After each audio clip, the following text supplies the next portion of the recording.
Look how beautiful it is today. Look at that, palm trees, bright blue sky, the sun is shining. You can see the foothills in the back there. Those all surround us here in Yuma. Absolutely gorgeous day today. Perfect time to be working on my box truck. Good morning, friends. Oh, what a wild journey we had. Absolutely incredible. I never would have guessed that driving from Texas to Arizona, just a little bit over 1,000-mile journey, would be so full of adventure.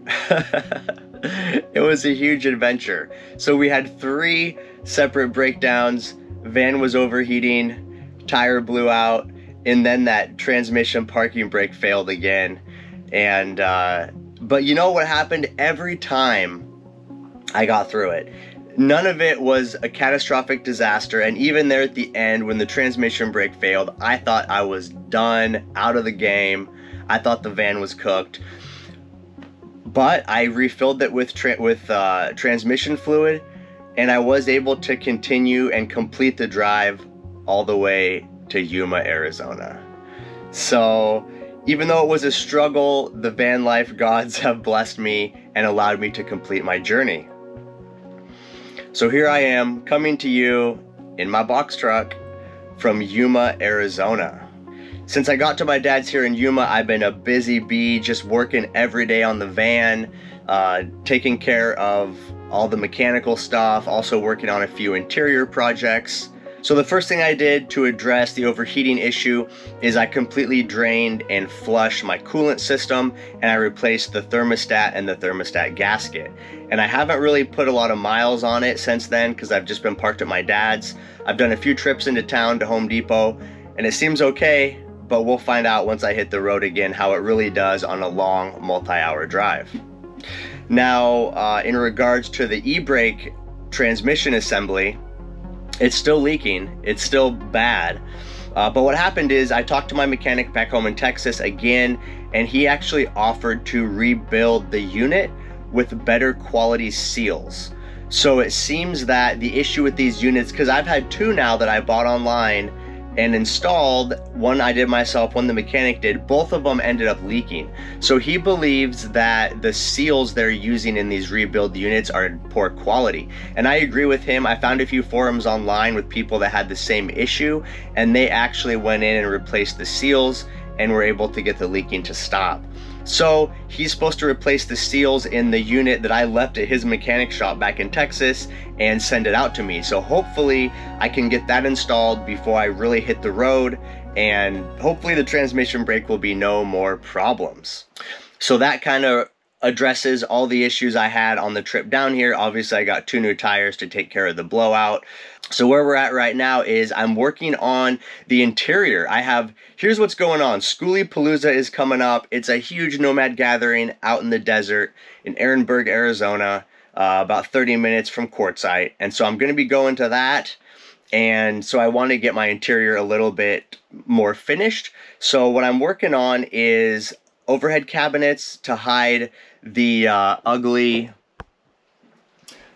refrigerant lines. I'm going to put cabinets all the way across, and then also a tabletop. I'm going to do a tabletop work area right here that extends from the kitchen and then covers my tool chest, and that'll give me a nice little work surface where I can work on my laptop and look out the window.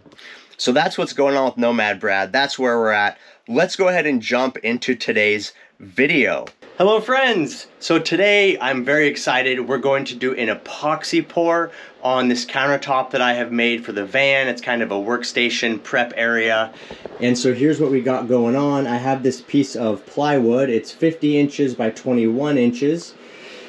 And it's just some rough scrap plywood that my dad had. And I went ahead and painted it with just a white brush-on paint. And so what we're going to be doing now is pouring epoxy. So I have a 2-part clear epoxy, and we're going to be using these measure cups. And so I'm going to pour in 8 ounces of part A, 8 ounces of part B, and then I'm going to mix in this color, this mica color agent. It's an orange, and so it's going to be an orange base, And then we're gonna use black, white, and metallic silver spray paint. And we're gonna kind of spray paint over the orange epoxy. And then we're gonna use this isopropyl alcohol and do some drips on top. And it should give it kind of a cool, like a dispersed bubble type of pattern in the epoxy. So it's something I saw on YouTube, never done it before, but we're gonna try it today.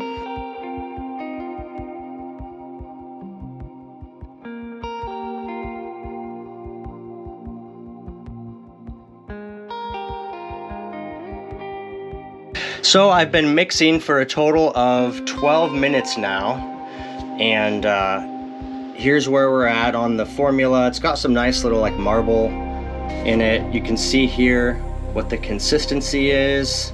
So we're gonna go ahead and pour it, and I'm gonna use my glove hand to kind of spread everything out.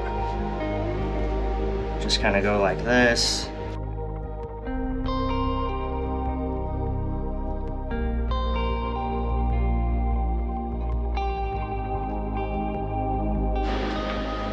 So here's where we're at. Already it's looking really good. I mean, the orange and the marble color is really cool. I mean, you could stop right here if you just wanted a kind of a cool marble effect. You can see the edges have a little white on them. I was just a little shy on formula. You know, it needs more on the edges, but that's the way this works anyway. You always do multiple coats. So anyway, it looks really good. Now we're gonna add the spray paint. So the way that works is I got black, silver, and white, and we're just gonna do little spurts on the countertop here. Just gonna go like this.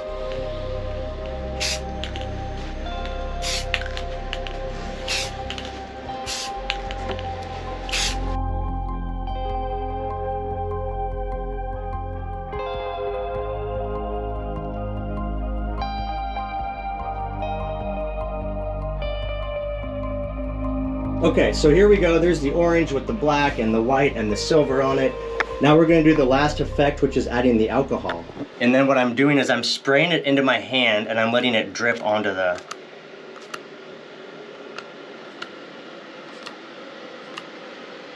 canvas there. And then the alcohol like disperses all the paint, so it gives it kind of this cool little splatter effect. We're just gonna let that sit for a few minutes, and then we're gonna come back with the torch, and we will pop all the bubbles.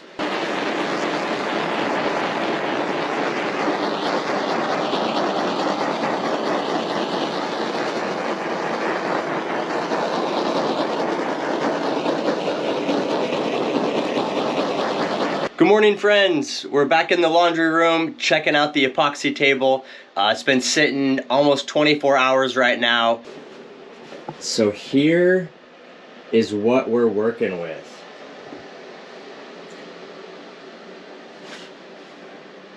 Just give you guys a little pan, see what everything looks like here. So overall I'm happy with it. It looks really cool. You can see as it started to dry, the orange spots kind of have some gold, almost like a gold leaf around them, and it's from the metallic that was in the orange mica powder. So like the gold metallic part kind of came to the surface, and so it has kind of a cool gold spot. So now the next thing is I have to sand it down and coat it again. So I'll hit it with like some 220 grit sandpaper, and then we'll go ahead and do another epoxy pour on top.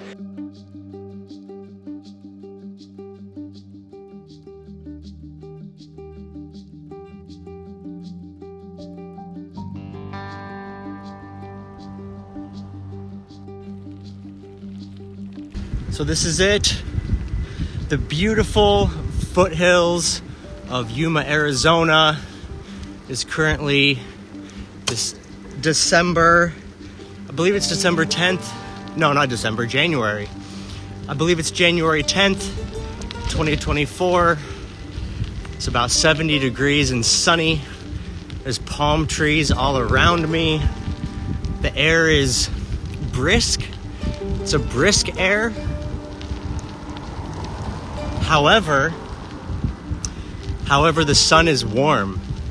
The sun is very warm. It's perfect temperature for a bike ride.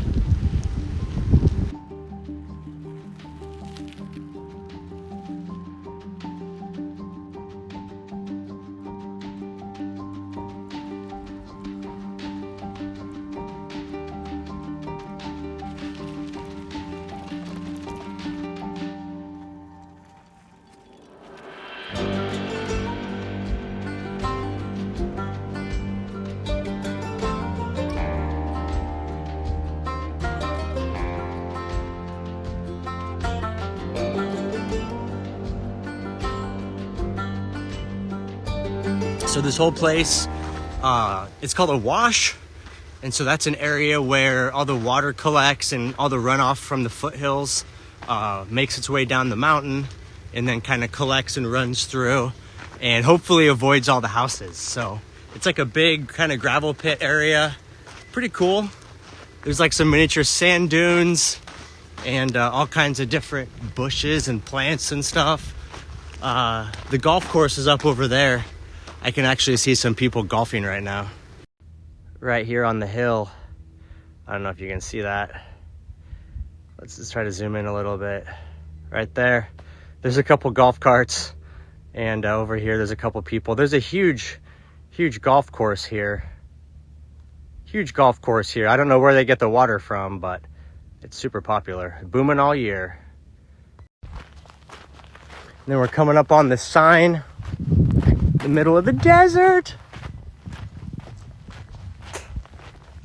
Gives you all kinds of markers.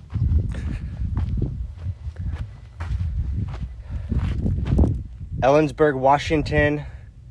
I think that's Washington, WA. 1042, no. Washington's more than 1,000 miles away. I don't know what that is. Shelley, Idaho, 913 miles. Billings, Montana, 1275. Burley, Idaho, 820. Gillette, Wyoming, 1240. Here's Texas. Welder, Texas, 1,035 miles. All kinds of cool little signs.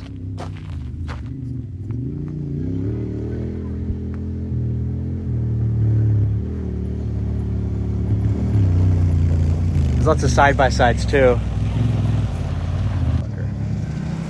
I feel like I'm in Fear and Loathing Las Vegas right now.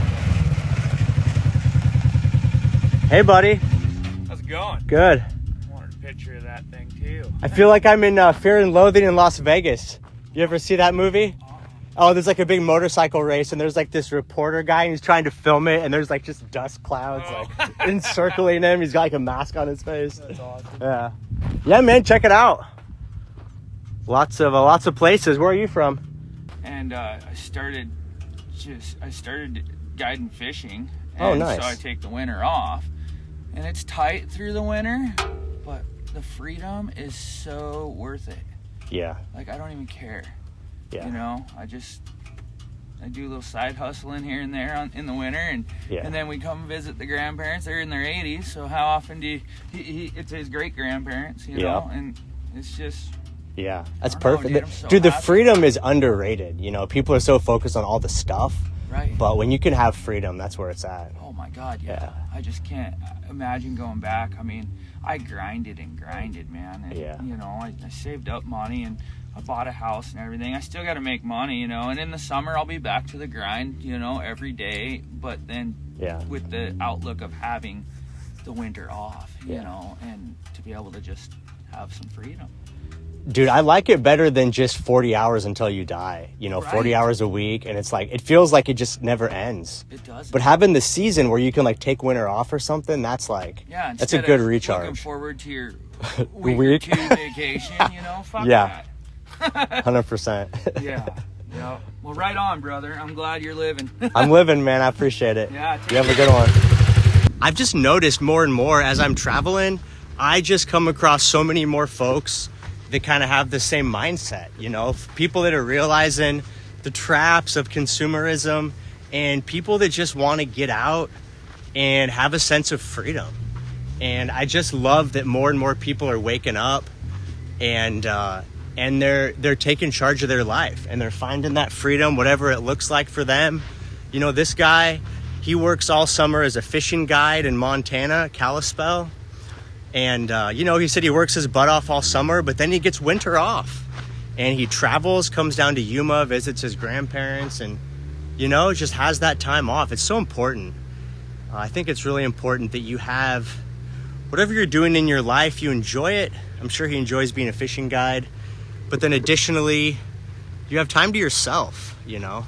You don't want to have all the time to yourself. You want to have a purpose and work and you know, you want to have a reason for living and being out there, but it's so important that you don't just feel like you're just being ground down at work just all year. So it's nice to see younger folks figuring it out. You know, not everybody's just stuck in the capitalism machine. Look at these mountains. These are gorgeous. Just gonna give you guys a little pan. These are the foothills. So the foothills of Yuma are on the east side of Yuma as you enter, but it's not at all. It's like a suburb kind of. This is not what Yuma really looks like. Downtown Yuma is like kind of older and a little dirtier. It's not as nice. But out here in the foothills, it's basically a retirement community. And so it's a lot different, slower pace out here, lots of beauty. Love the mountains. And then the cool thing is everyone's out here riding their side-by-sides. This is all just public land where you can go riding your side-by-side or your Jeep or your dirt bike. Just kind of tear up some desert. The cool thing too is that Arizona, side-by-sides are street legal in Arizona. So you can get a license plate on them and you can drive them on the street. So a lot of the folks that live down here, they park their side-by-sides just in their garage. And then when they want to go riding, they just fire them up, drive a couple miles down the road, and, you know, they're into the dunes. So it's pretty cool. Pretty cool little spot, I gotta say. Yuma, Arizona in the wintertime is about as good as it gets, in my opinion. I prefer a dry heat over a humidity like Florida's humid. And just after being in Texas for basically 2 years, I've realized I prefer the dry heat because I lived in Arizona before I went to Texas. So I already had that experience, but I never really knew what humidity was like. Not a fan. Not a fan of the humidity. So I'll take the dry heat. Yuma gets hot in the summer though, 120, 130. It's balls hot for like 6 months straight. So it's not enjoyable. You don't want to be here in the summer, but in the winter, perfect.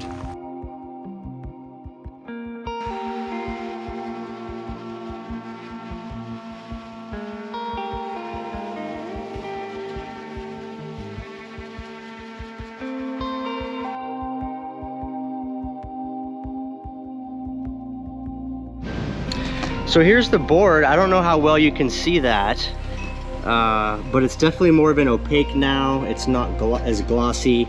I sanded it with first a 220 and then a 320, and then I wiped it down with damp paper towel just to get all the dust off, and then I went back and hit it with the dry paper towel. And so that's pretty much it. Now we're ready for a second epoxy pour.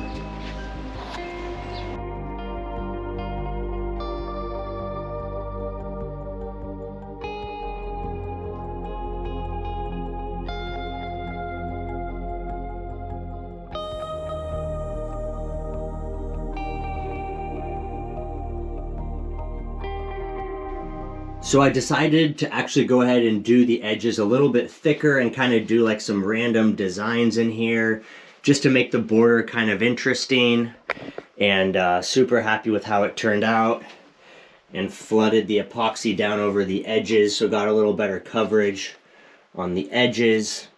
And so now what I'm going to do is mix up a batch of clear, and we're going to flood the whole table with clear, and it's going to just fill in all these pockets And then ideally the clear will also spill up over the top of the orange as well. So this flood coat should cover everything. And one other thing I got this little sticker here. It's kind of a little compass, but I kind of just like it. It's got the colors orange, black, white. We're just gonna put that in the center of the table and kind of, you know, give it a little vibe.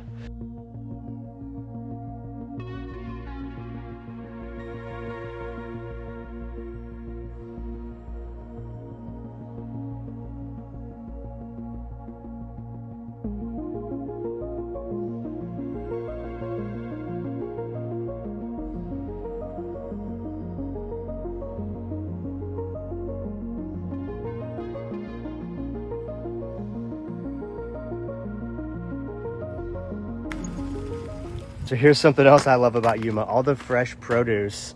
And people grow this stuff in their yard and then they just set it out front for sale. So like, look at this. Here's some really good looking oranges. Look at that price, 4 for $1. This is how you beat inflation. You buy produce from your neighbors. Here's grapefruits, 4 for $1. Look at these huge lemons. 3 for $1. You can't beat these prices. All right. We're in luck. I have a 5. I have a 5. 4 of these. 3. Guess I'll get 4 of these. 1. Maybe we'll get a couple lemons. I don't really need lemon, but I got to spend $5. I was thinking I had some dollar bills, but I don't. I'll eat one too. Let's see. Let's find one that's ripe, and I'll try it right. That feels pretty ripe. We'll eat this one right now. See how it does.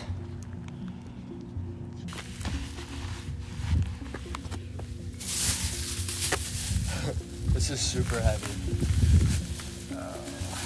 So we're gonna try out this orange that I got from the bucket. $5, 4 for $5 bucket. We're gonna see if it's any good. It's juicy, that's for sure. But it's juicy, but is it sweet? It's like, what is that?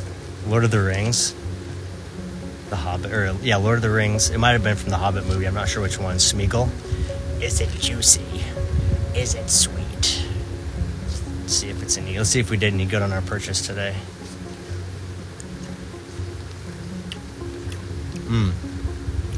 Yeah, look at that. Juicy, moist, it's sweet.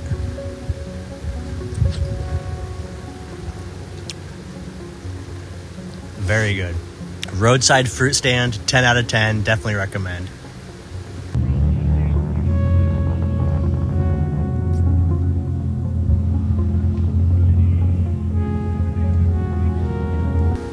Well, now I'm realizing the challenge is I have extremely sticky hands and I have no way to wipe them off. Wipe it on my shirt.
All right, my friends, here's the final product, the table. Check it out, check it out. What do you think? How did we do? That epoxy is so beautiful. It's just smooth as glass. Got the orange metallic flake in there. the depth on this epoxy, because I did the 2 separate layers on these little ledges. I don't know if you can see it in the video, but it's definitely 2 different depths. You can see the layers to it. So turned out really cool. Super happy with the project overall. The next time you guys see it, it's going to be installed inside the box truck.